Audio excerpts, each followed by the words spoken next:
Oke, teman-teman semua, kita kedatangan Hansel Kalama ya namanya.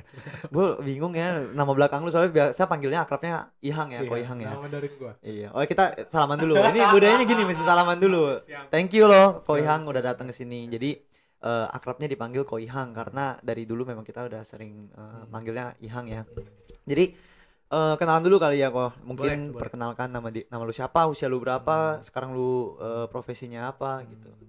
Nama saya Hansel Kalama. Gak usah pakai saya, pakai gua aja. Ya. Ya, nama gua Hansel Kalama. Gua umur sekarang umur nggak usah disebut lah ya. Berapa sih umur lo emang setua Masih itu? enggak sih. Umur gua tahun ini 26. 26. 26. Cuman nggak berasa sih. Gua profesi gua sekarang itu gua sebagai konsultan hukum. Gue lebih suka istilahnya konsultan hukum sih daripada pengacara. Karena pengacara kan banyak banyak tentang negatif ya. Oh, Sama orang biasa kalau dengar pengacara jangan kayaknya. bergaul sama pengacara gitu, penipu. Tapi kalau bahasa Inggris itu kan lawyers sama dengan liars gitu. Wah, emang iya kayak gitu? Iya, banyak yang ngomong kayak gitu, lawyers, liars gitu. Ya, gue konsultan hukum aja.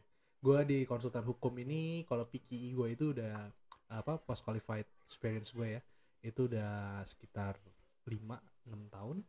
Karena gue dari kuliah pun juga gue udah mulai aktif di lembaga bantuan hukum. Dulu gue juga jadi awalnya magang terus gue jadi kepala legal assistant di lembaga bantuan hukum di kampus gue waktu itu. Jadi ya sedikit banyak gue udah mulai berkecimpung di dunia hukum walaupun dari kuliah. Ya itu sih mungkin little background about me. Kalau Hmm. sekarang gue di corporate law firm. Oh, di corporate Di berarti corporate lu law firm. ngurusin memang hukum yang berurusan dengan dari antara perusahaan dan perusahaan gitu. Biasanya perusahaan, transaksi, pendirian perusahaan ya. Kalau yang simple mungkin pendirian perusahaan, structure perusahaan gitu-gitu, commercial transaction. Commercial litigation juga gue ada sedikit banyak gue megang juga karena law firm law firm gue sekarang itu kebetulan kita one stop. Oke. Jadi kita memang handle banyak industri, banyak area. Dan kita nggak ada fokus satu, misalnya associate ini kerjanya harus di industri yang ini, itu enggak. Jadi kita kadang partner yang mau kerja sama siapa ya kita kerja sama siapa. Jadi kita bisa kerja di semua hal, semua bidang. Oke. Gitu. Jadi kayak ibaratnya dia kayak marketplace one stop gitu ya, semuanya Bisa produknya banyak gitu. gitu ya. Kayak apa? Ada sponsor nggak? Nggak ada. Enggak ada, belum ada. Kayak yang hijau atau yang merah gitu ya. Gitu. Ya gitu lah. Doain ya kok. Cuma kalau gue pakai biru karena law firm gue juga biru sih. Oh SSC gitu ya. Legal Sedikit Consultant. marketing ya. Marketing buat law firm gue nggak dapat apa-apa. Kan lu dapet klien ntar. Dapat Masuk. klien tapi kan duitnya gue.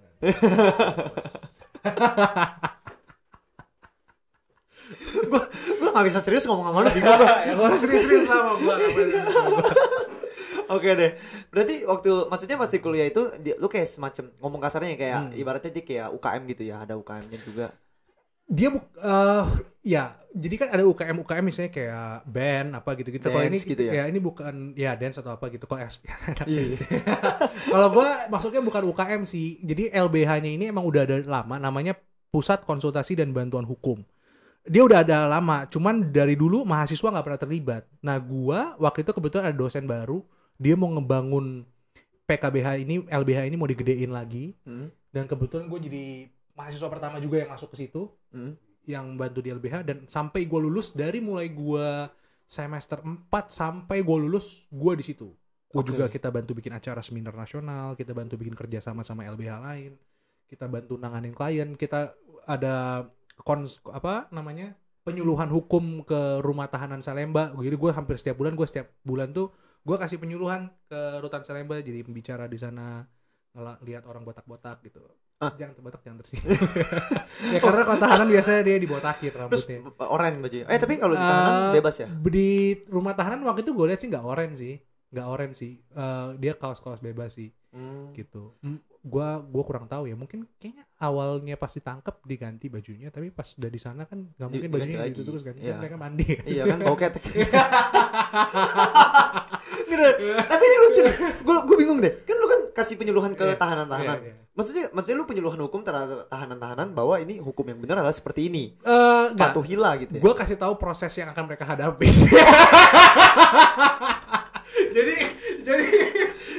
jadi ya lu bukan preventif. jadi ya kita gini ini ketawa gue kenceng banget, nanti yang denger bodo amat lah. Kecilin deh. Jadi gini, jadi ya misalnya kita datang gitu. Ya istilahnya gini ya. Lu jadi dokter gitu. Ada pasien kanker. Lu kasih tau ya udah lu kanker, nanti yang lu hadapin akan ini, lu akan merasakan sakit ini, lu merasakan itu, sampai akhirnya lu mati gitu.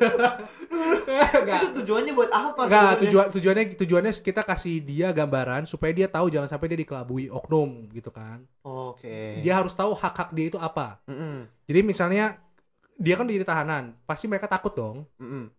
Pasti takut ya mereka ya nggak semuanya bersalah, presumption of innocent ya, jadi nggak semua orang yang didakwa atau disangkakan dia akan bersalah karena belum terpidana statusnya. Nah kita kasih tahu arahan nanti proses yang akan mereka hadapi itu apa. Jadi pertama yang mereka udah lalui, misalnya mereka akan mereka kan sebelumnya udah menghadap BAP, mereka tanda tangan BAP enggak, tanda tangannya dengan paksaan atau enggak dari pihak oknum kepolisian kalau misalnya oknumnya memaksa ya. BAP itu apa sih? BAP itu berita acara pemeriksaan. Oh, jadi awalnya kan iya, pasti iya. mereka akan diperiksa ya di kepolisian sebelum mereka masuk ke biasanya sebelum tersangka kan mereka mungkin dipanggil dulu sebagai saksi, atau misalnya kalau memang yang udah contoh simpel misalnya narkoba emang polisinya udah tahu, biasanya langsung ditangkap, dilakukan penangkapan karena memang udah ada bukti permulaan cukup, langsung ditetapkan jadi tersangka juga. Ya tergantung case by case basis lah. Cuman ya kita kasih tahu aja mereka hak-haknya apa, dan nanti di pengadilan proses yang ada dihadapi apa aja. Misalnya mereka nanti akan dibacakan dakwaannya, mereka nanti bisa mempunyai hak untuk memberikan keberatan, nanti akan ada putusan sela, nanti akan ada apa, dan alat bukti ada apa aja sih, supaya mereka bisa mikir nih, oh nanti pembelaan gue kira-kira alat bukti apa aja. Dan kita juga nantinya akan dari LBH kita membantu siapa yang mau didampingin, akan kita bantu dampingin gratis. Karena kita LBH, lembaga bantuan hukum. Nah jadi kita kasih tahu hak-hak mereka apa aja. Jangan sampai misalnya kayak tadi kan gue sempat bilang ke lu juga di awal, di luar sebelum ya saya misalnya orang melakukan pencurian yang diambil 10 juta rupiah, tapi dituduhnya 50 juta rupiah. Kan otomatis haknya dia ya itu hak dia dong untuk mengajukan keberatan. Oh enggak, uang yang gua ambil enggak segitu gitu, uang yang gua ambil cuma 10 juta atau gimana. Atau misalnya mereka dipaksa oleh siapa gitu sehingga mengakibatkan situasinya dia harus melakukan tindak pidana itu, misalnya berada di bawah ancaman atau apa. Ya intinya kita kasih tahu lah apa yang menjadi hak-hak mereka di sana, dan kita ada sesi tanya jawab juga yang mereka mau nanya gitu, kira-kira keluh kesah mereka seperti apa, dan juga kita mau tahu nih kondisi di rutan seperti apa sih. Mereka curhat-curhat banyak sih, sedih-sedih sih kasus sih zaman dulu. Jadi sampai nangis dong lu. Gue nya enggak, mereka nya ya. Jadi tapi gue sedih, gue tersentuh jujur. Pernah tuh gue mau kasih tips juga buat mahasiswa ya yang masuk hukum gitu. Kalau bisa sih lu pas masih kuliah, kalau ada LBH, lu ke LBH dulu. Jangan langsung magang ke kantor hukum gede. Karena pikiran lu ketika lu udah masuk kantor hukum gede, pikiran lu langsung uang. Pikiran lu uang. Benar dong, karena kan udah berkarir jatuhnya kan. Ya walaupun dia statusnya masih mahasiswa magang kan. Tapi ya karena mereka biasa menangani masalah perusahaan, company, masalah kapital lah, masalah peruangan gitu kan. Apalagi kantor hukum yang gede gitu. Apalagi kantor hukum yang gede misalnya yang kira-kira nanganin kasus berapa M gitu kan. Ya mereka pikirannya jadi ya ada uang baru gua kerja gitu. Sedangkan kalau di lembaga bantuan hukum dulu gua gak dibayar kan. Sedangkan kita kerjanya capek juga sama kayak di law firm gede. Nanganin klien aja kayak habis penyuluhan gitu, biasanya yang daftar ke kita ada 15-20 orang. Yang harus kita bantu untuk sidang. Gitu. Memang kita punya lawyernya juga, karena kan gua masih waktu itu statusnya paralegal kan. Walaupun sebenarnya boleh sih paralegal mahasiswa itu untuk sidang, cuman kan belum inilah, mesti tetap ada yang kita hanya bisa jadi asisten yang ngedampingin lawyer utamanya gitu. Cuma di situ kita belajar juga, kita ngedraft dokumen dan sebagainya, dan semua gratis. Jadi bener-bener kita lihat yang kita lakukan tuh bener-bener sesuai hukumnya. Gitu. Karena kan ya lu tahu sendiri lah di dunia hukum, mafia hukum dan sebagainya, ada yang salah diri benar dia yang salah dan sebagainya gitu-gitu. Permainan itu gua ya udahlah ya, lu semua juga udah tahu lah ada gitu kan. Ya ada pasti. Ya even orang hukum sendiri juga udah tahu lah itu ada. Itu jadi rahasia umum lah ya. Iya, rahasia umum. ya, jadi kalau di LBH benar-benar kita sesuai hukumnya semuanya. Gitu. Dan lu membantu mereka ya memang karena lu membantu. Dan juga untuk experience lu kan. Jadi ya kalau gue boleh saran sih ke masuk hukum, ya lu semua masuk LBH dulu lah, supaya lu nggak mikirin uang dulu, baru mikirin ya istilah idealisnya keadilan sebenar-benarnya gitu. Dan hukum sebenar-benarnya. Ya urusan nanti ketika lu lulus lu masuk kantor hukum gede dan lu akhirnya terkontaminasi hal-hal uang dan sebagainya, ya itu urusan lain lah. Tapi setidaknya lu udah punya basic yang benar dulu. Gitu. baik karena lu masih kuliah, lu masih belajar, lu masih nyengkram gitu kan di kepala lu ilmu-ilmunya, lu bisa langsung praktekin sekali juga. Dan itu juga mempercepat lu dalam belajar. Oke. Karena gue dulu ya, pas gue gabung LBH gitu, gue kelas sering gue udah gak denger lagi. Ya gak boleh sih. Ya gue denger, gini, gue gak dengerin. Gue denger pas di kelas, langsung ngerti. Oh, Pas iya. ujian, gue gak perlu belajar, gue udah tahu. Karena lu langsung terjun praktek. Karena gue udah terjun praktek. Mm. Gitu. Khususnya yang pidana ya, karena di LBH gue dulu kita lebih nanganinnya banyaknya pidana gitu. Jadi ya begitu. LBH itu membantu banget sih, dan itu pun jadi portofolio di CV gue kan bagus. Lu mahasiswa ya, banyak lah sekarang mahasiswa yang gabungnya di organisasi. Gue nggak bilang salah, kayak gabung di BEM, DPM, organisasi mahasiswaan, gue nggak bilang itu salah. Cuman kalau menurut gue lebih kepake sih ketika lu apply ke law firm. Kalau memang lu mau jadi pengacara ya, atau lu apply ke posisi-posisi hukum gitu ya, yang lebih kepake adalah pengalaman lu di dunia hukumnya. Kalau lu di organisasi itu kan lu gak ngurusin hukum. Ya lu cuman, maksudnya lu punya pengalaman dalam bekerja sama peers, berorganisasi, sama atas bawah ya, berorganisasi. Tapi kalau misalnya lu di LBH, dia udah tahu, oh lu punya experience di lapangan. Ya, lu udah tahu. Dan kita udah bisa menyesuaikan phase-nya lah. Fase-fasenya gitu pun juga udah lebih paham gitu, sedikit banyak. Jadi ya menurut gua itu penting sih gitu. Nah lu pernah kayak ini gak sih, kayak apa, overwhelmed gitu, karena kan lu kan ngurusin, apalagi kan lu kerutan, berarti lu kan ngurusin semua orang-orang yang bermasalah nih di zaman dulu itu ya, di zaman dulunya. karena sekarang pun gue masih overwhelmed. Itu waktu mahasiswa maksudnya. Kalau sekarang semua orang juga kerja overwhelmed ya. Cuman maksudnya pas awal-awal mahasiswa overwhelmed banget. Apalagi waktu itu gue sebutnya mentor gue, dosen gue itu yang sebagai jadi ketua LBH itu, kita itu, wah dia orangnya keras juga, dan tapi gue suka kerja sama orang kayak gitu dan cepet gitu. Tegas ya, disiplin juga. Sedang gue masih ada kelas, tapi enaknya ya dengan gue gabung di LBH itu, gue punya one dedicated room, gue punya ruangan sendiri di kampus. Orang mana ya? Udah kayak kantor ya. Udah kayak kantor gue sendiri. Jadi gue ke kampus, gue taruh tas sana, gue kelas, tasnya gue tinggal gue ambil buku yang perlu aja gitu kan, kelas. Ntar gue balik lagi. Jadi itu udah kayak ruangan gue bisa tidur di situ kalau lagi nunggu kelas dan sebagainya, kalau lagi nggak ada kerjaan. Gitu. Ya kerjanya ya kerja kayak di law firm. Kita udah mulai ngedraft dokumen yang berkaitan dengan pengadilan. Kita bikin surat penangguhan, kita surat keberatan, surat pembelaan. Gitu-gitu kita udah ini, dan kita juga datang ke sidang, izin keluar kelas, ya gitulah. Dan gue di kampus ya, orang-orang mungkin kampus banyak kan kuliah pulang, atau ada yang kuliah apalagi nongkrong ya, nongkrong sampai malam gitu. Kalau gue nongkrong juga di kampus, cuma gue nongkrongnya di LBH gue sambil ngerjain dokumen, sambil discuss sama dosen gue, sambil riset peraturan mahasiswa mana gitu, yang kayak gitu. Istilahnya kalau lu tahu film Law School, yang film Korea itu, drakor itu ya, kehidupan gue kayak gitu. Oh, itu LBH produktif juga. Dong. Itu LBH juga. Jadi gue sambil kelas, selesai kelas gue langsung ke LBH, gue ngerjain apa yang bisa gue kerjain, dan gue selalu pulang jam 8, jam 9 malam, jam 10 malam. Dan gue juga aktif lomba. Ya. Jadi gue nggak cuman LBH doang, gue sambil ikut lomba moot court competition. Moot court itu adalah peradilan semu, kompetisi peradilan semu nasional maupun internasional, gue ikutin juga. Dan gue juga bantu riset dekan gua, wakil dekan gua, penelitian hukum mereka gue bantu. Gue juga pernah ke Bali bareng dosen gua penelitian. Jadi gue lebih milih aktivitas yang berkaitan sama itu sih ya, untuk meningkatkan kemampuan gua dalam analisa hukum, legal research gua. Itu yang gua cari. Jadi gue nggak gabung. Gue awalnya emang dulu sempat gabung DPM gitu, cuman gue udah nggak suka sih, gue nggak serak juga. Dan organisasi, padahal mahasiswa begitu doang apa sih, tapi politiknya sosokan kayak politik DPR gitu kan. Bagi lu itu yang ngerti memang tentang politik dan dalam-dalamnya, lu kayak apa sih? Males banget gue. Maksudnya gue di sini tujuan buat belajar, buat portofolio gue, supaya gue bisa masuk ke law firm yang bagus, bisa dapat gaji bisa dapat gaji bagus. Mental karyawan banget ya? Nggak dong, itu mental uang.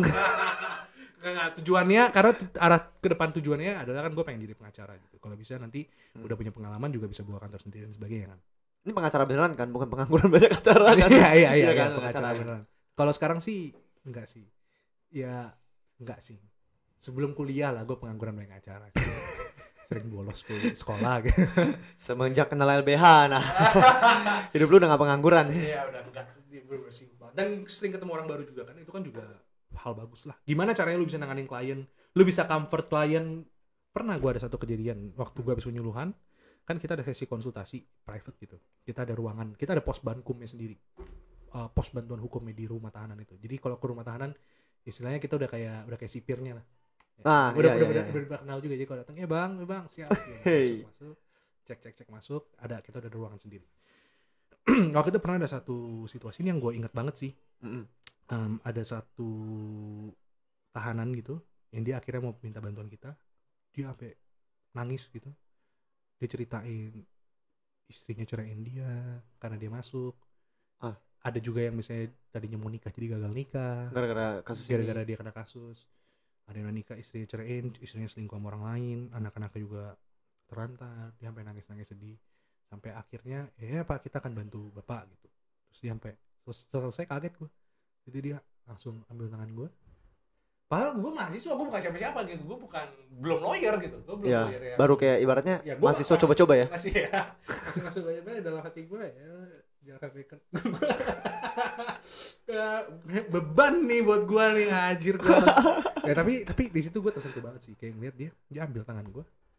Dia cium tangan gue. Dia umur 50-an. Gue mahasiswa bocah. Buset. Bau ingus gitu. Masih bocah ingusan. Dia cium tangan gue, men.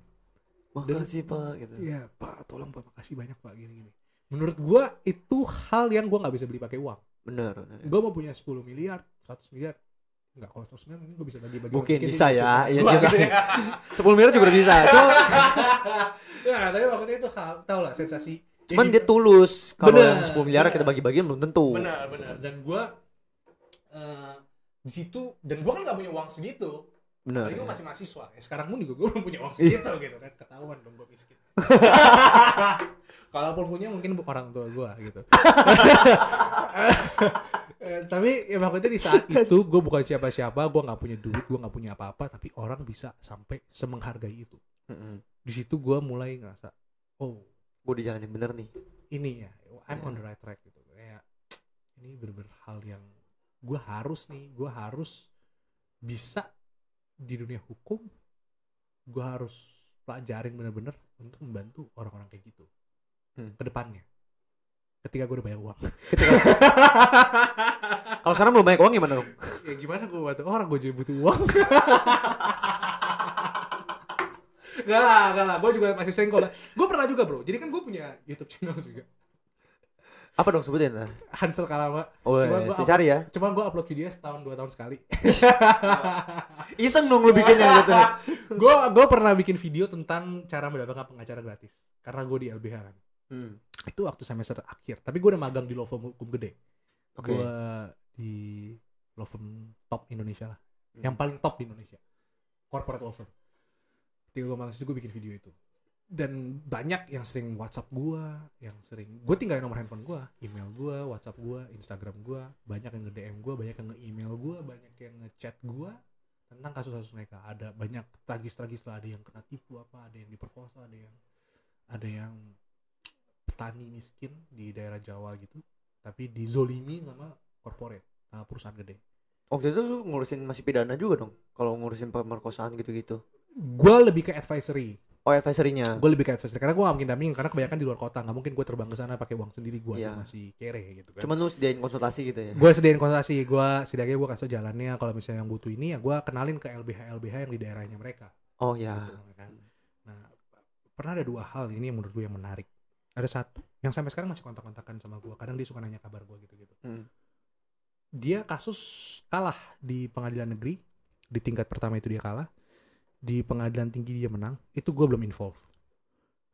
Dan dia datang, jadi jaksanya masih nuntut dia, masih dibawa ke kasasi. Dia chat lah ke gue, cerita semuanya. Gue bilang, oh ya ada sini. Ya udah, gimana Pak, ini gini, gue kasih advice. Akhirnya prosesnya udah mau dekat, gue bilang ya udah sini. Bapak bikin, dia udah kebetulan dia baca-baca, karena biasa gitu orang yang udah kena kasus dia baca-baca lebih banyak gitu kan. Baca-baca tentang hukum, dia jadi baca tentang hukum. Jadi nyari haknya dia kan. Betul. Dan dia udah prepare juga draft memori kontra memori kasasinya. Dia bikin, dia kirim ke gua. Pak ini Pak, maklum lah Pak, saya orang yang bodoh gitu-gitulah ya. Saya bikin draft ada gini. Ya udah enggak apa-apa. Yang penting gue tanya dia juga bukti-buktinya apa yang lo punya gini. Ya udah, gue bantu draftin. Oh, rapihinnya. Gue rapihin, gue bantu draftin, gue bikin structure, gue bikin yang bagus lah, supaya hukum banget gitu. Tapi dengan atas nama dia. Ya. Hakimnya pun kan mungkin kalau baca, wih, keren juga nih orang ini. Siapa yang bikin gitu kan? Ya, Padahal lu bocah gitu. Padahal bocah mahasiswa gagal. Dan kasus gue menang bro. Menang. Berarti valid dong. Berarti ternyata skill lu kelihatan kan. Dia dibebaskan. Orangnya dibebaskan. Kasusnya apa sih bro emang? Kasusnya itu jadi petani. Oh ini petani ya tadi bilang petani zolimi. Petani itu dianggap kan dia kehidupannya itu di sana, itu di Jawa sana. Kehidupannya itu emang dia sehari-hari bertani. Ya, Cuman tanah juga petani kan, iya, mau peternak. Tanahnya itu tanah punya perusahaan. Oh, jadi sengketa. Gue pengen sebut cuman jangan lah ya. Jangan. Perusahaan gede. Jangan. Pulang lu hilang gua enggak tanggung. Begitu video di-upload besokannya lu hilang gua enggak tanggung. Katakan ABCD perusahaan ya, ABC. Perusahaan ABCD gitu. ABCD gitu. Ntar ABC dikira kecil Iya, ABC. bukan ABC ya, ini bukan, ABCD bukan. gitu ya, ABCDE gitu. Ya perusahaan A lah gitu. Ya. Jadi mereka ada inilah kayak ini punya lahan, si perusahaannya punya lahan, ya udah si petani-petani yang di sana yang biasa ini ya udah lu kerja di apa lu bercocok tanam di situ nanti tapi nanti bagi royalti dan sebagainya gitu. Nah, ada satu musibah di mana mereka nggak bisa panen dan sebagainya. Oh, ada musim mungkin gagal panen kali ya. Ya, gagal panen dan sebagainya sehingga mereka nggak bisa bayar dan itu terjadi beberapa tahun gitu. Mereka pun mau makan pun susah.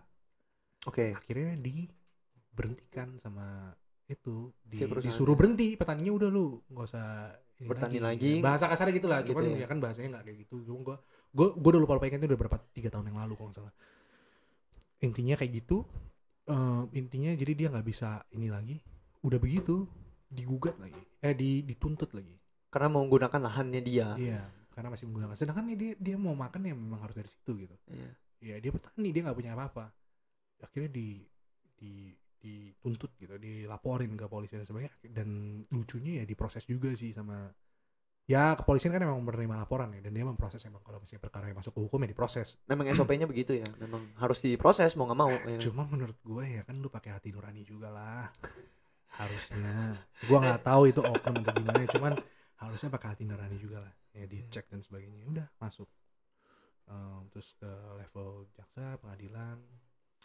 jadi itu sampai akhirnya kasasi baru gue yang bantu gitu gue bantu bikin draftnya menang sampai dia makasih banget dia nggak punya apa-apa dia nggak bayar gue apapun cuman gue seneng aja bisa ngebantu dia bisa menang gitu dan apalagi itu jadi pengalaman pertama gue istilahnya gue nih menangin case di Mahkamah Agung lagi IMA ya Mahkamah Agung dan itu ya kebanggaan buat gue juga dan sampai sekarang juga masih sering kontak-kontak dia kayak saya kadang-kadang kalau nanya-nanya apa gitu kan ini bang lagi ada ini gini dia nanya-nanya gue gitu ya gitu terus pernah juga ada satu lagi kalau ini gue nggak nanganin kasusnya cuma gue kasih advice awal dan akhirnya gue kenalin dia ke LBH gitu jadi dia kasus di Jakarta bro di nggak usah sebut daerahnya lah ya.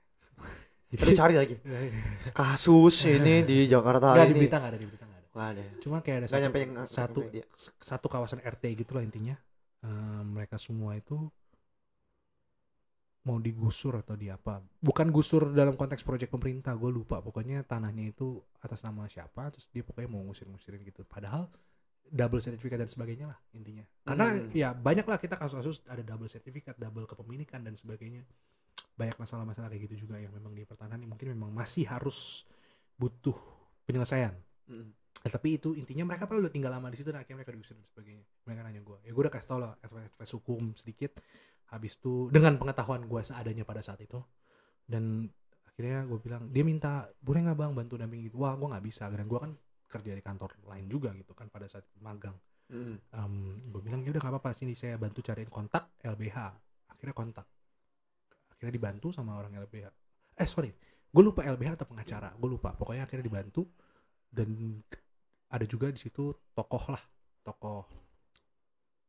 orang kuat lah yang gue kenalin gitu akhirnya kasusnya selesai dia berterima kasih sama gue juga akhirnya dia bilang kasih bang ini bang udah kenalin ini dia bilang benar-benar ini banget lah akhirnya kasusnya mereka selesai mereka bisa gue lupa damai atau gimana intinya bisa bantu selesaikan itu kasus pro bono sih yang menurut gue walaupun gue lagi megang case banyak megang project gue corporate ya gue megang project banyak punya kesibukannya banyak tapi ketika ada hal-hal kayak gitu gue akan tetap berusaha semaksimal mungkin untuk gue bantu. Ya kadang ada sih yang chat gue nggak sempat balas, ada juga. Ya karena lu nggak bisa bantuin semua orang. Iya, Ya, lu bukan Superman. Iya, gue bukan Superman. Lu juga butuh tidur, Gua butuh lu bisa tidur. nangis, Iya. nyanyi. Kok jadi Bukan. melankolis. Jadi Ya, lagunya Al Ghazali. Ya, intinya gitu. Ya tapi itu cerita pro bono lama sih. Lu nggak mau nanya keadaan gue sekarang? Gue lagi seru denger cerita lu bisa. Lebih happy gitu. Tapi sebenarnya ini sih memang gue apa namanya? Kan kebetulan kan gue ada ketertarikan juga di hukum. Dulu sempat mau jadi lawyer juga. Banyak lah dulu cita-cita gue banyak ya kan. Namanya anak muda, anak kecil SMP, SM, SD. Cita-cita banyak. Nah, begitu udah ketemu realistis, ya gabungin MLM bareng kan. gitu kita jalan bareng. Nah, tapi gue kagetnya ya lu banting setirnya jauh sih ke law firm. Jauh sih. Dulu gue sempet gak mau kuliah, bro. Nah, waktu itu lu pernah ngomong sama gue pas SMP. Karena- Kayaknya gue gak kuliah deh. Menurut gue kuliah buang uang, lu bilang. Lu bayangin Drak, lu bilang kayak gitu, gue inget banget nih, gue ulang ya. Gue ulangin kata-kata lu bilang. Lu inget ya Drak ya, gue harus tahu ya. Kuliah itu bagi gue gak penting. Nah, gue bilang kan, bapak gue suruh gue kuliah kok. Enggak, tapi kalau gue enggak. Kuliah itu buang uang. Lu bayangin lu udah bayar, lu disuruh-suruh. Lu bilang gitu. Akhirnya gue kuliah. Akhirnya lu kuliah. Nah, karena lu mau jadi pengacara, lu gak punya sarjana hukum gak bisa, bro. Iya, maksudnya harus ada verifikasi, maksudnya Iya. diakui dari secara pendidikan iya, ya kan, secara pendidikan, edukasi, betul, secara pemerintah betul, juga. betul. Maksudnya kayak, tapi gue memang sangat tertarik sama hukum ya, karena kan dulu kan juga sebenarnya gue nggak tahu banyak tentang hukum, tapi gue memang suka ngikutin perkembangannya. Karena kan dulu pas SMP 3 setelah gue stop MLM itu kan jadi pengangguran tuh. Kan, jadi Lu sempet hilang dari dunia. bener, iya gue masih sempat hilang dari Stres dunia, stres banget gue karena kan kayak, nah ini kita track back dulu ya. Jadi dulu SD nih, SD tuh naik ke SMP, gue nih direkrut sama downline-nya Koihang ya di MLM nih. Inisialnya T ya. Yang ada apa? Yang dari S. Ya belakangnya S. Tengah-tengahnya ada IEF. Iya, itu namanya bukan inisial, itu namanya disebut. Cuma nggak apa-apa ya. Sebenarnya kan nggak ada yang jelek di situ. Itu perusahaan gede. Perusahaan gede. Memang nggak ada yang salah juga dan nggak buruk gitu ya. Emang kebetulan kita ketemu di sana direkrut sama teman kita si Megi ya, si Megi. Nah, Koihang ini rekrut gua, si Koihang ini rekrut Megi rekrut gua. Yang akhirnya Megi hilang duluan. Jadi gue langsung ke directnya Koihang dan gue rekrut si Dennis ya. Jadi kita kenal bertiga. Nah, SMP bocil-bocil. Itu SMP, Koihang waktu itu SMP 3, naik SMA 1 lu ya. SMA 1. Iya, oh iya gue inget waktu itu gue ledekin lu Cie udah pakai putih abu-abu ya. Waktu itu berarti sebelumnya lu belum SMA. Lu lagi mau UN tuh. Sampai gue gak naik kelas gue pindah sekolah. Lu UN juga gak belajar karena tulisan. Gara-gara lu bilang, wah ini gak penting sekolah, yang penting kerja kan. Cuma tapi gue akui emang waktu itu kita kerjanya keras banget ya. Parah sih, tapi duitnya ya. Cuma kita bukan fokus di situ. Bukan fokus di sana. Kita self development. Ya, self development, networking, bro. Networking. Tapi untuk seusia kita waktu itu ya duitnya lumayan sekarang kita sih. lihatnya jijik sih. Cuman Yeah. waktu itu kan lumayan udah bisa ada uang tambahan segala macam. Mungkin dibanding orang-orang yang cuman gini ke orang tua. Ya. Ya walaupun kita dengan duit segitu tetap begini ke orang tua sih.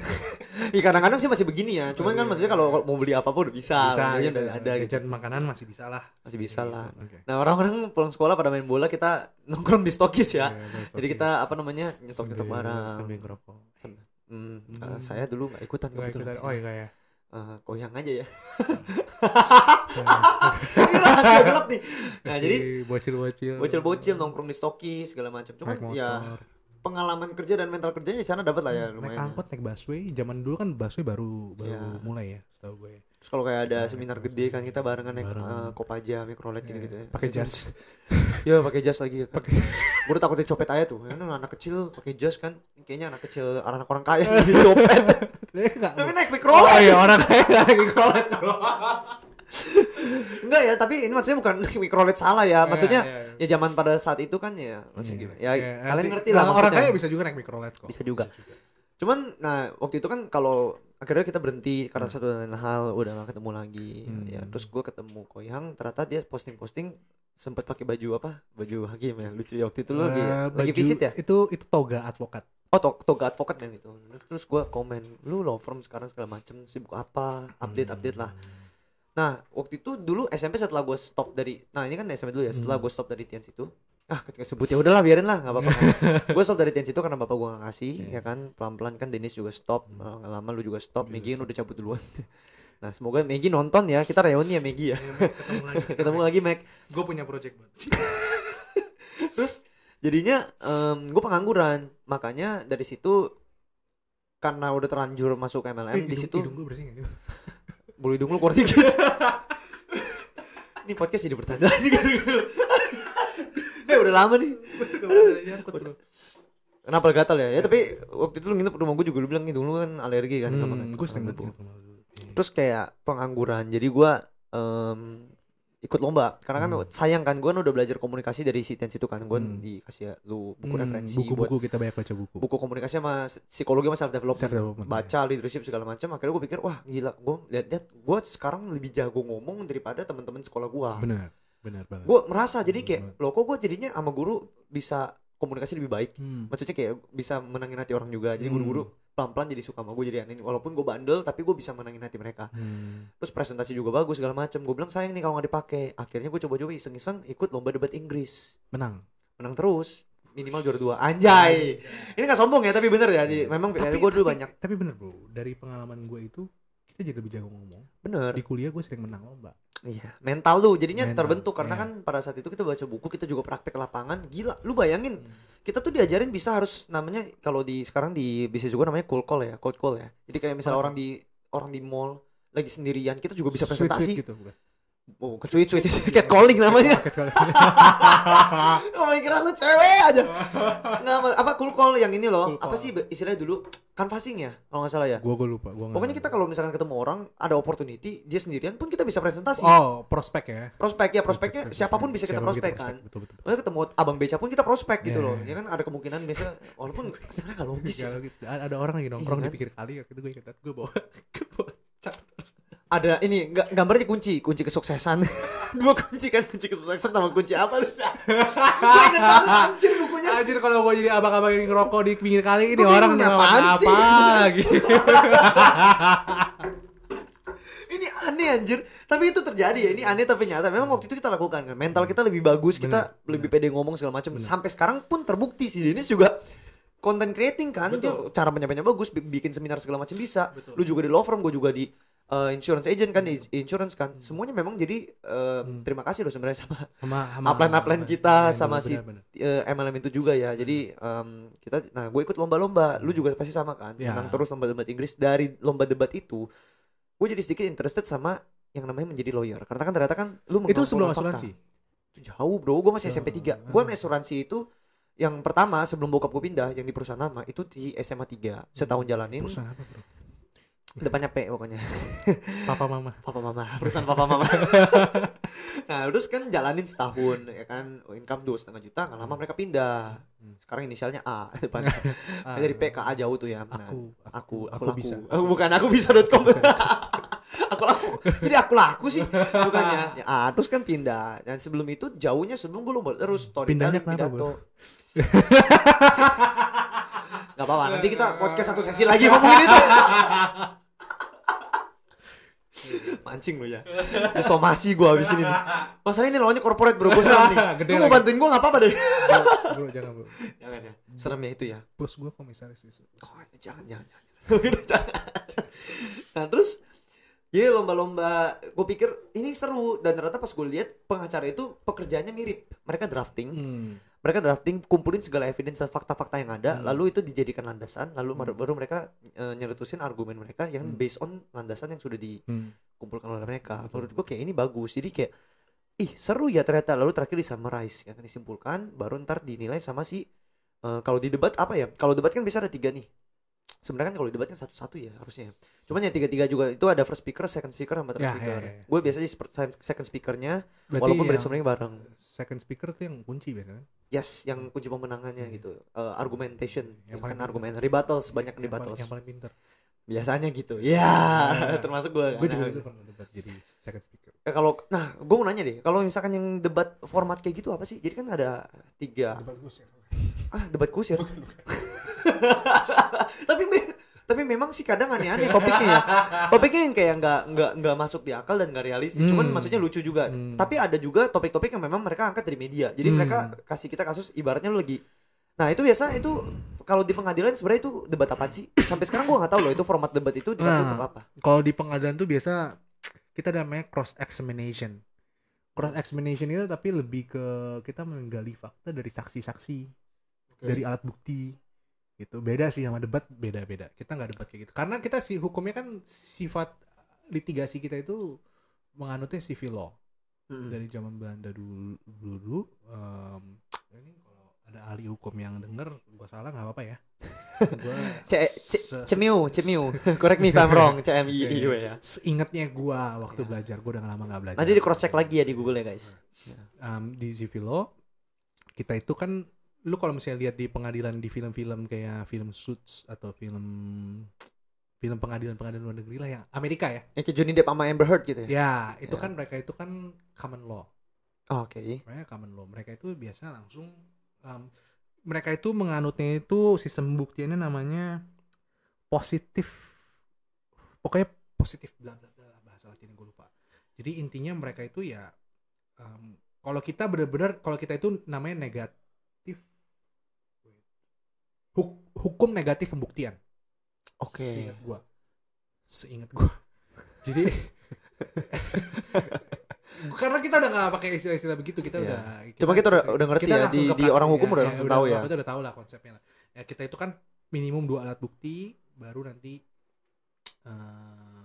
sama plus 1 keyakinan hakim. Kalau di sana itu lebih mengutamakan, seingat gua sekali lagi, lebih mengutamakan keyakinan hakimnya. Oke. Dan juga di situ ada juri. Kalau misalnya lihat yang ada orang banyak. Ya, nah yang di samping itu suka ada juri-juri itu. Ya. Itu kelihatannya kayak mereka lancai banget. Malah gue pikir itu mereka juri civil biasa, civilis apa? Emang orang-orang biasa, masyarakat. Orang biasa. Oh, mereka merepresentasikan publik. Betul. Oke. Betul. Mereka yang merepresentasikan publik, masyarakat. Oke. Jadi mereka itu how to convince si juri, karena yang menentukan guilty or not guilty, bersalah atau tidaknya itu adalah si juri. Seingat gua. Balik lagi ya, disclaimer ya. Harusnya benar. Kalau hakim itu yang menentukan lamanya pidananya. Oke, jadi dia kayak yang menjatuhkan hukuman. Seingat gua. Kayak seperti jaksa gitu ya? Seingat gua. Oke, seingat gua. Enggak, jaksa beda. Jaksa itu penuntut. Jaksa penuntutnya. Jaksa itu penuntut. Kalau hakim dia yang akan menentukan hukumannya. Jaksa itu kalau di Inggris bahasanya prosecutor. Oke. Ya, dia yang menuntut. Kalau misalnya hakim dia yang memutus. Tapi kalau misalnya di sistem common law yang ada juri, ada juga common law yang nggak pakai juri, berarti langsung bebannya di hakim. Karena kalau pakai juri itu kan, ini kalau di Malaysia, waktu itu gue pernah comparative law sama Malaysia gitu, gue student exchange, ada banyak masalah lah kalau misalnya di Malaysia. Pertama cost, karena lu mesti datengin jurinya, transportnya kan mesti dibayarin pakai uang negara dan sebagainya. Oh iya, benar. Terus kalau nggak salah ada nginep di hotel juga, apa semua dibayarin, transportasi semua dibayarin, dan setiap pihak pun juga boleh mengajukan keberatan, nggak mau juri yang ini, nggak mau juri yang ini, gitu. Oke. Jadi ya kadang prosesnya lama. Gitu. Jadi kadang langsung hakim di common law. Tapi ada juga common law kalau yang ke Amerika masih menganut yang juri tadi. Di beberapa film juga masih ada kok yang masih kayak ada, sebelah kanannya yang juri-juri itu. Jadi kayak makanya mereka lebih ke argumen, ngomong kan kayak keren banget, kayak orang debat gitu kan. Iya. Ini gimana? Ini. Mereka biasa jalan ke bagian yang apa banyak jurinya, terus mereka ngomong depan jurinya. Betul kayak lagi presentasi gitu-gitu kan. Yeah. Itu jadi lebih kayak debat. Tapi kalau di Indonesia kita enggak. Kita ada juga debat-debatnya, ada juga. Cuma kalau kita biasa sistemnya itu hakim di depan 3, di sini penasihat hukum atau pengacaranya si terdakwa, di sini jaksa penuntut umum gitu. Nah, nanti di tengah ada saksinya. Jadi ketika cross examination kita tanya-nanyain saksinya, gitu kan, kita nanyain saksinya.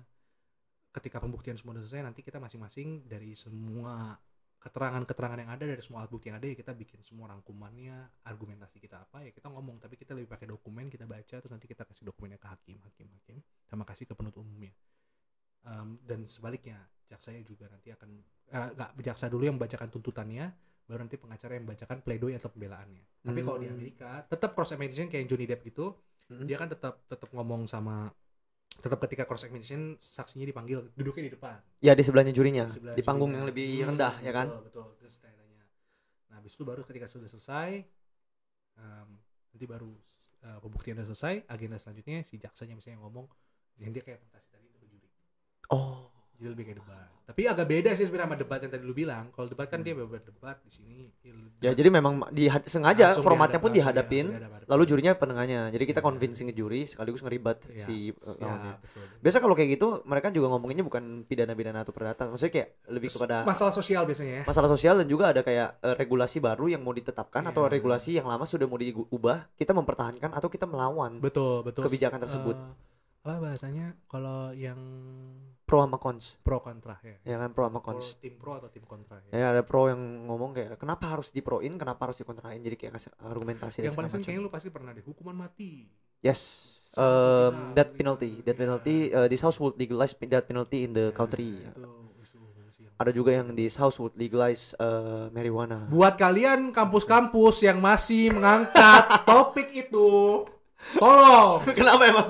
riset lebih banyak. Masalah hukum kita banyak. Gak usah ngomong-ngomong death penalty lagi. Basi, tau gak? Basi. Tapi itu setiap gue lomba Pasti minimal ada. satu topik yang ngomongin Pasti death penalty. ada. Tim panitia, tolong. Tolong. Sekarang lomba debat online kayaknya. Tolong, Sumpah. itu isu basi. Tapi Udah memang- dibahas lama. Tapi memang sampai sekarang di Indonesia death penalty itu masih belum ada aturan yang mengatur jelas. Kita ya, masih kalau menganut death penalty. masih menganut. Masih justru ya. menganut death penalty. Contoh pembunuhan berencana, ancaman maksimalnya masih bisa hukuman Sampai mati. hukuman mati. Di tindak pidana korupsi itu setahu gua Bisa sampai ancaman mati bisa kan? juga ada ancaman hukuman mati kalau yang kondisi-kondisi tertentu. Jadi kita masih ada beberapa masih ada beberapa yang ancamannya ada hukuman mati. Kalau misalnya kayak di negara yang lain ada beberapa yang memang hukuman mati udah nggak ada. Mm-mm. Cuman itu isu lama, Ya. nggak usah dibahas lagi. Iya. Gitu. Itu Ya setiap negara punya kebijakan masing-masing, pandangan punya masing-masing. betul, kita punya kebijakan masing-masing, kita punya istilahnya gue lupa lagi. istilahnya. Norma budaya yang masing-masing, persepsi. Setiap negara itu kan masing-masing negara berdaulat. Ya Kan. benar. Masing-masing negara berdaulat Kedaulatan, ya, mereka boleh menentukan hukum masing-masing. Kalau Hmm. memang mau mentiadakan hukuman mati, jadi anggota DPR. Ya, perjuangin, jangan cuma bacot Perjuangin, gitu ya. jangan cuma ngomong-ngomong doang. Tapi ya itu Iya. isu lama lah. Dan menurut ya, ada yang pasti ada yang pro sama ada yang kontra sih. Gue nggak mau ngomong Bener. panjang, udah nggak usah. Cuman ada satu rahasia nih bagi siswa-siswa SMA, SMP sama kuliah yang masih mau ikut lomba debat, entah itu bahasa Inggris atau Indonesia, kuncinya satu dan gue selalu menang, gue cuma pakai sini doang. Pas yang Dale second Carnegie. speaker, mereka bukan Dale Carnegie. Jadi buku personality apa self development. Enggak, jadi kayak pasti yang di bagian cons mereka akan bawa-bawa human rights, ya kan? Hak asasi manusia, kayak ada hak hidup, ini segala macam. Tolong. Tapi gue bilang Itu dari tahun ke tahun diomonginnya yang sama human lagi, rights yang terus. sama lagi. sampai gue hafal Kreatif sedikit lah. waktu itu gue titip sama first speaker gue pas yang di cons ya kan, gue dan gue nggak tahu kenapa gue selalu mau di legalize, gue selalu dapatnya yang pro.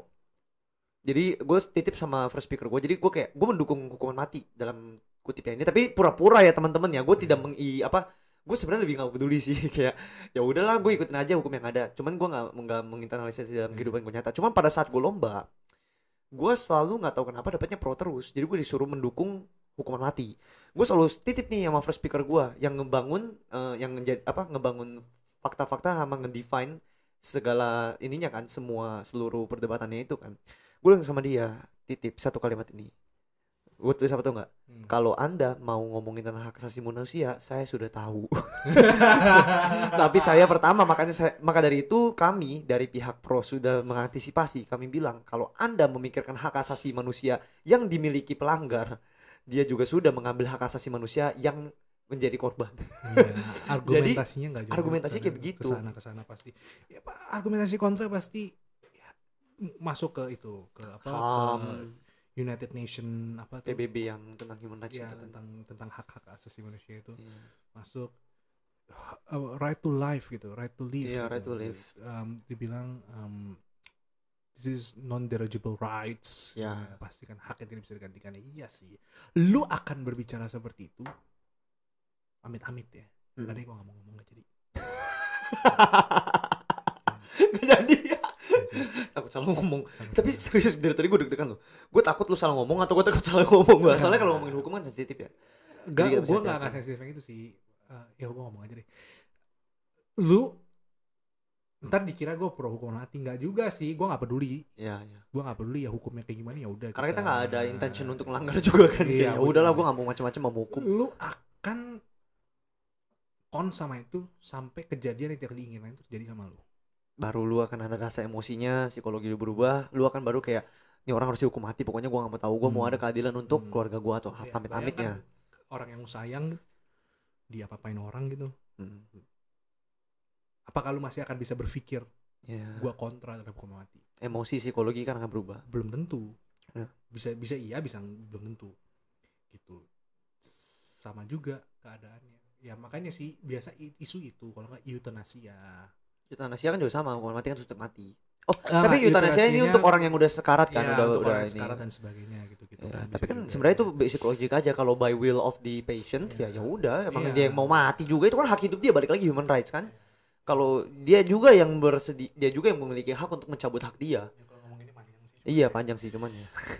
Cuman ya Seru ya kalau ngomong ini tapi ya nggak ada habisnya. Iya, makanya cuman ya itulah kembali lagi yang tadi gua ngomong, lu ketika lu udah ada di when you are in others shoes Ya, yang memang di kondisi yang demikian, apakah lu masih bisa berpikir hal yang sama? benar. Ya kalaupun bisa nggak salah juga. Cuman Nggak salah juga. pertanyaannya itu doang yang kita Iya. sendiri tahu dengan jawabannya kita kan. Iya, Iya. iya. Jawabannya itu. Contoh teroris udah ngebom ribuan orang mati, hukuman di penjara seumur hidup. Hmm. Sedangkan lu tahu kalau di penjara gimana? Iya. Punya uang 100 miliar, bisa aja deh terjadi Iya. kan. Jadi hotel.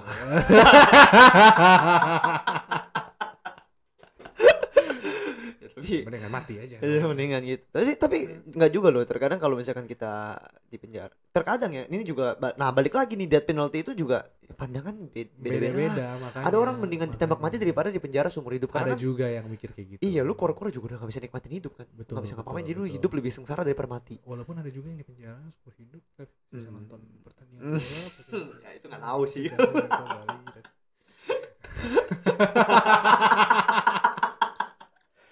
Ini kita ketawa jahat. Enggak, itu enggak terjadi di Indonesia. Enggak ya, ini kita nggak ngomongin negara mana kan. Itu cuma Itu ngomong terjadi ada, di- cuman kita terjadi nggak di tahu luar mana. negeri. Di luar. Terjadi di luar negeri. Mungkin di Mars juga nggak tahu ya, di negaranya Elon. Ya mungkin di Elon Ya, Musk. Elon Musk kan. Bisa kira-kira sendiri. Jadi ya begitu. Dan tapi ternyata kan orang sempat bilang ya, stigma tentang pengacara ini jelek, yang tadi lu bilang. Iya, iya, iya. Pengacara ini kan membela yang bayar ya kan. Kalau bukan membela yang benar kan. Fun fact, Bro. Sering banget Ngomong ketika- kasarnya gitu. Cuman ini bukan gue yang ngomong ya, gue sering denger ya pengacara tuh membela yang bayar ya. Barusan Ini- barusan lo yang ngomong sih. Maksudnya Nah, gue gua singgung. hearsay. Nice. Oke. Hearsay. Oke.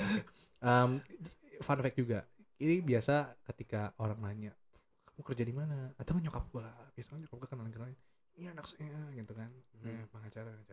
Orang pada bilang, kamu ya jangan bela yang Solo. Jangan ini ya kan. Abu-abu yang hitam jadi apa yang salah jadi benar, yang benar jadi salah. Ya tergantung yang bayar. Enggak. Enggak, bercanda. Enggak. Jadi gini. Enggak. Nah, lu jangan kayak gitu. Serius Yang enggak. serius. Tadi kan lu ngomong sama gue depan udah bener. Lu ngomongnya Kita itu membela hak-haknya. hak-haknya. Contoh, ada orang Ini contoh kasus gue deh, misalnya gue nih amit-amitnya. Misalnya gue ngebunuh Jangan. orang, amit-amit. Jangan deh, ntar terjadi beneran lagi. Misalnya ada orang nih, bapak A gitu ya. Lu mau bunuh orang? Enggak, jangan. Lu aneh-aneh lu. Misalnya bapak A nih ya, Ya, bapak A misalnya ya. ngebunuh orang secara nggak sengaja, entah karena membela anak yang mau diperkosa atau gimana. Ya, Kan sering terjadi tuh ya. Sering terjadi. Iya kan, dia sering bunuh terjadi. orang karena dia Betul. ngebela anaknya dan jadi korban malah si yang Betul, dibunuh ya kan, aneh. Apakah orang itu karena telah melakukan hal itu sehingga dia tidak boleh dibela? Sedangkan balik lagi hak asasi. Setiap orang berhak Memiliki untuk hak yang sama dan memiliki kedudukan hak yang sama di mata hukum. dan mereka berhak untuk dibela. Bahkan kan di hukum sendiri juga kalau yang ancaman pidananya di atas 5 tahun, mereka wajib didampingi pengacara. Oke. Wajib gitu ya kita mendampingi dia, kita untuk membela hak-haknya dia. Contoh yang tadi gue sering banget bilang ke orang gini, dia diduga melakukan pencurian sejumlah uang, padahal uang yang dicuri cuma 10 juta. Ya setengahnya atau mungkin Ya, berapa persennya doang. tiba-tiba dituduhnya dia curi uang 20 juta. Otomatis ancaman yang maksudnya hukuman yang terancam dikasih ke dia adalah yang lebih berat dong. Iya, Karena nominalnya gede. ya bisa itu bisa menjadi hal yang memberatkan gitu Iya. untuk dia. Sedangkan yang kita bela ya kita membela dia ya sesuai pada porsinya. Hukumannya Gitu. sesuai dengan porsinya. Iya. Maksudnya namanya juga kan pengadilan. Kan harus ada keadilan. Keadilan, betul. Kita harus istilahnya Menghukum orang dengan porsi memeriksa yang tepat. perkara dan memutus perkara dengan seadil-adilnya. Ya. Istilahnya pengadilan. Ya, makanya ada keadilan yang ditegakkan. Hakim itu kan mengadili. Itu kan ya, mengadili gitu. Jangan dan juga contoh sering juga terjadi kan. Tanda tangan BAP, tanda tangan atau enggak sebenarnya dia nggak bikin statement kayak gitu di BAP-nya. Ngomong gini salah lagi. Banyak salah jadinya. Ada kadang oknum Lah ya. statementnya nggak kayak gitu, orang ngomong diketik kayak begitu supaya cepat, supaya gampang, orangnya sudah tantangan aja. Sedangkan dia nggak didampingi pengacara, dia nggak tahu hak dia boleh nggak menandatangani kalau dia nggak setuju sama BAP-nya. Itu ini hak dia. Ini bukan, saya nggak ngomong ini Pak, kok ada kata-kata ini. Contoh satu kata hilang, tapi penting banget. Contoh, saya mencuri. Tambahin satu kata aja, saya tidak mencuri. Maknanya beda nggak? Beda. Iya. Sedangkan BAP lu tahu tebel. Dibacain satu-satu. Tiba-tiba ada yang skip. Ya orang nggak ngeh. Tanda tangan orang nggak ngeh. Iya. Tugasnya pengacara apa? Dibantu itu. Oh didampingin ya dalam pembacaan BAP itu ya. Lagi pemeriksaan gitu, dibantu dampingin. Kalau udah status tersangka atau terdakwa biasa didampingin. Kalau saksi biasa ada yang boleh ada institusi yang boleh, ya udah nggak apa-apa didampingin pengacara, atau yang enggak juga kadang gitu. Cuman ya itu makanya kita membela hak-haknya dia. Tapi kalau dibayar. Ya kalau dibayar kan maksudnya jasa lu. Iya, jasa. Iya kan ini fair ya. Ini bukan yang ngomongin uang doang. Enggak, masa tapi nggak makanya segratis? yang gue bilang tadi, gabung ke LBH dulu. Iya. Lu nggak dibayar, lu tetap membela. Ada misinya dulu yang Misinya, mental dan betul, misi membantunya yang mau dibangun. Dan kayak gue bilang, walaupun gue pun nanti misalnya amin jadi yang gede gitu, gue akan tetap pasti kalau memang ada orang-orang yang menurut gue layak untuk dibantu, walaupun gak bayar, gue gak akan bantu. Gue akan plot twist. Gue akan bantu, pasti gue akan bantu ketika yang layak untuk dibantu. Jadi suatu waktu nih gue sama Denis ada masalah, kita telepon lu nih, lu bantu nih. Ada masalah.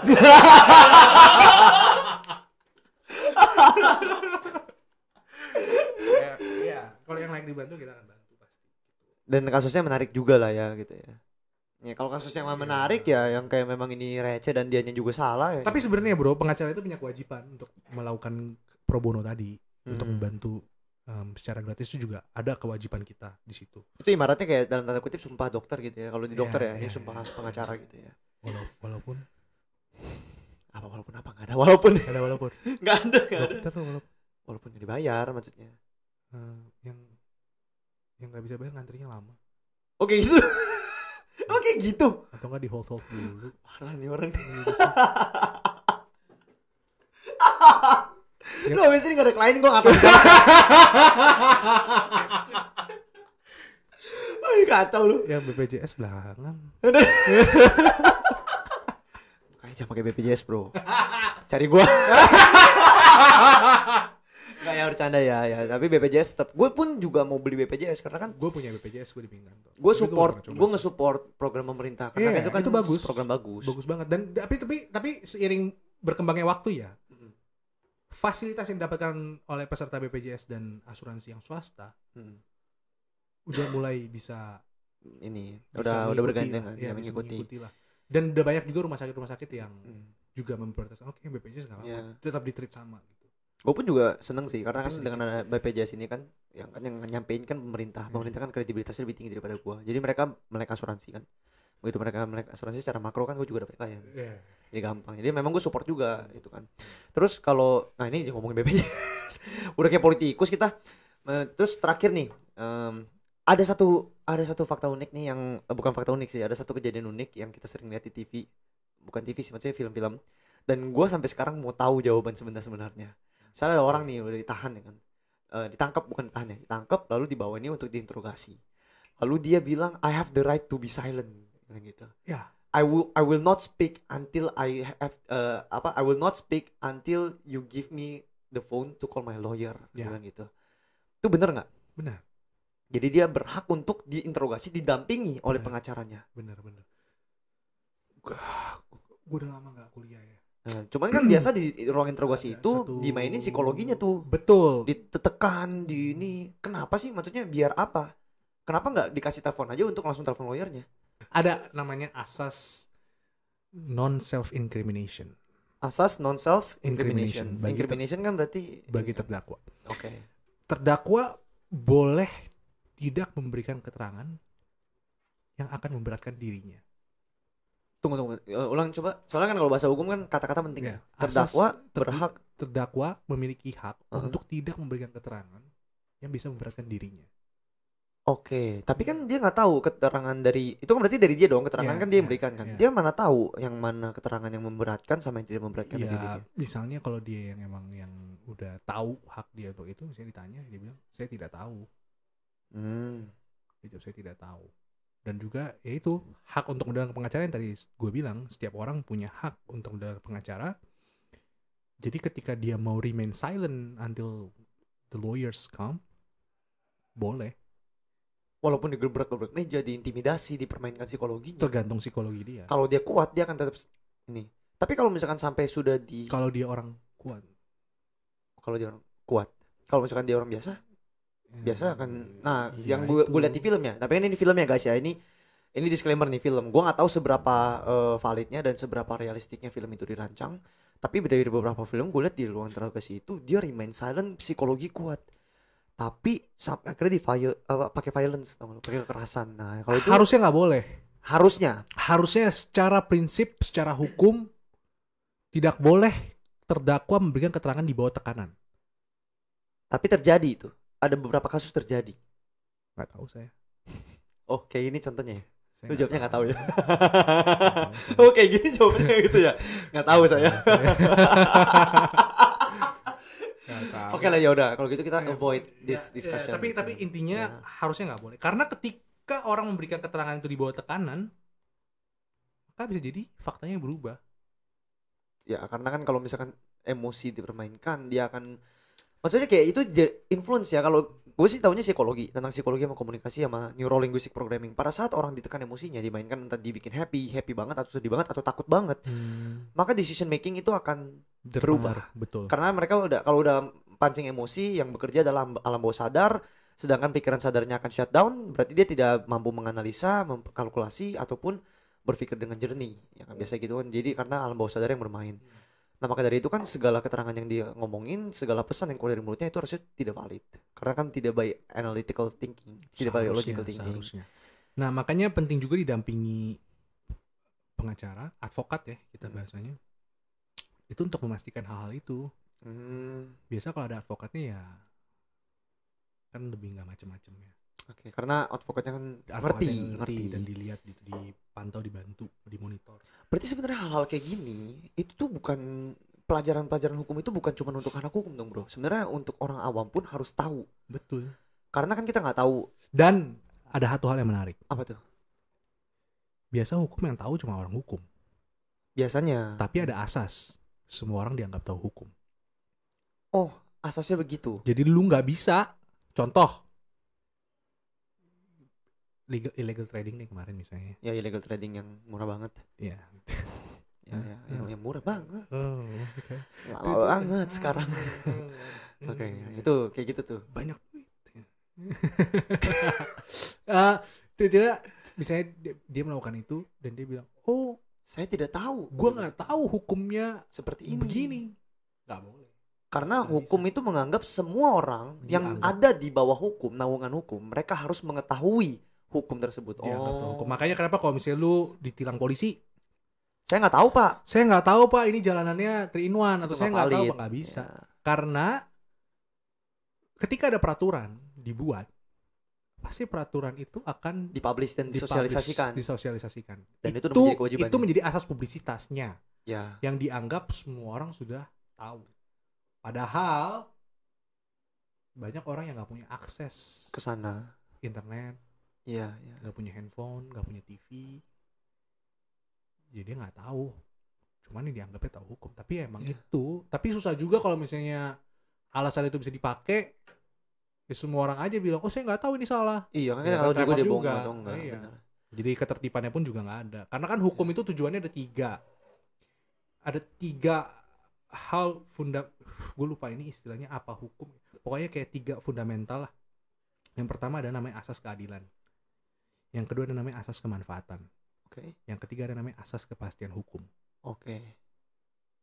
Gue pernah denger nih, ini dulu di PKN ada. Ya, kita nggak berbicara cuma tentang keadilan. Hmm.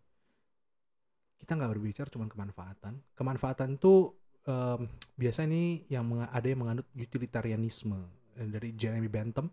Penggunaan Jeremy Bentham tentang the greatest happiness is the greatest happiness the greatest number. Ya.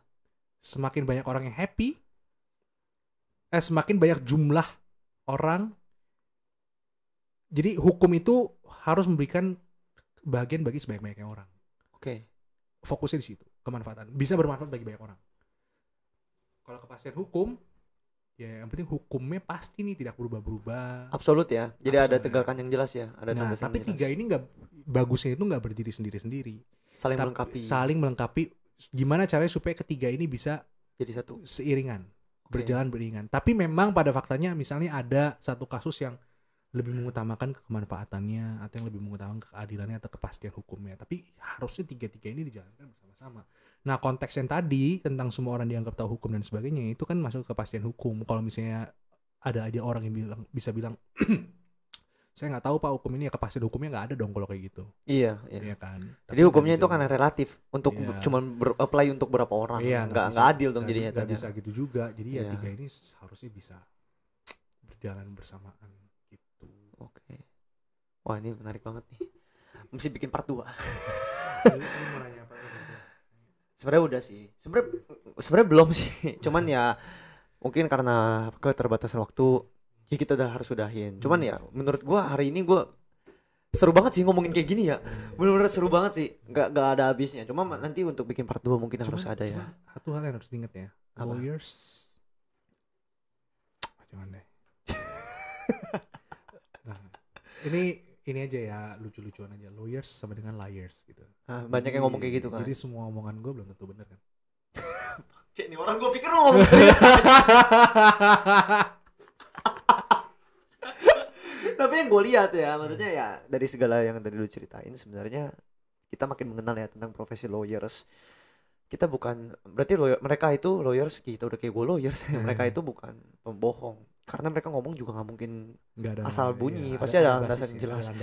Cuman lawyers ini orang yang lebih teliti aja menurut gue jadinya untuk memandang hukum dari perspektif yang lain, yang pastinya juga ada landasan. Dan hakim merupakan orang yang menegakkan keadilan ya pada saat dalam sidang-sidang tersebut, dan mereka juga bukan orang yang tidak berpendidikan. Mereka pasti orang-orang kredibel yang memiliki pendidikan tinggi. Jadi apapun keputusan mereka sudah pasti based on hal-hal yang memang jelas dan ada aturannya. Jadi ya harusnya ya itu yang seharusnya ya kan penegakannya seperti itu. Tapi kalau memang ada orang yang bilang hakim ini nggak adil, putusannya nggak adil, karena sampai kapanpun mau kita melakukan hal yang benar ada kontra. Ya kadang gitu, selalu gitu. Itu satu. Pasti semua hal bisa dilihat dari 2 sisi kan.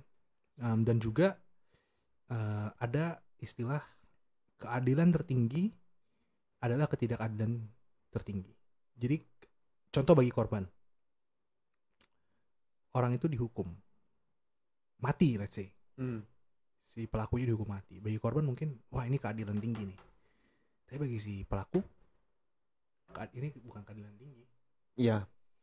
Dia mendapatkan hukum mati. Gitu. Karena dia pasti akan ada keberatan bahwa kayak menurut dia tidak seharusnya dia mendapatkan hukuman seperti itu. Betul. Jadi ya itu kadang selalu ada mismatch antara itu, dan juga kalau misalnya memang tidak setuju atau tidak sependapat dengan putusan hakim, kan ada proses lagi. Makanya kenapa ada banding gitu ya. Ada namanya banding, ada namanya kasasi, ada peninjauan kembali. Oke. Makanya kenapa kasus kita semua lama selesainya, karena prosesnya panjang. Oh, birokrasi. Ya proses hukum banyak. Contoh dari awal kepolisian masa tahanan berapa 30 hari plus 20-30 hari. Itu aja proses pemeriksaan polisi bisa 2 bulan sendiri. proses jaksa nanti bisa 2 bulan lagi sendiri, proses pengadilan nanti bisa 2 bulan lagi sendiri.